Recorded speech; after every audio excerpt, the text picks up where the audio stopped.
Question 4. Okay, so this is a question about sampling and how we take a simple random sample. Okay, so that is where you have a list and you generate random numbers and you choose your sample. So we have 90 on our list and we need to select a simple random sample of 14. And we have to explain how the random number function on a calculator can be used to select this sample of 14 different fruits. Okay, so you've got your fruit which are numbered from 1 to 90, or you could say 01 to 90 if you wanted. Now what you're going to do is generate random integers or just random numbers using the calculator. So you can set it to produce random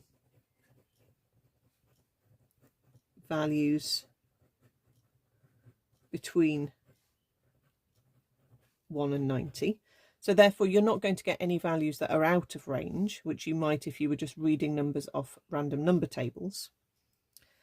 All you have to do is ignore any repeated values. So if you get the number 22 cropping up twice, you don't record it for a second time. And then you keep going until you have 14 different values.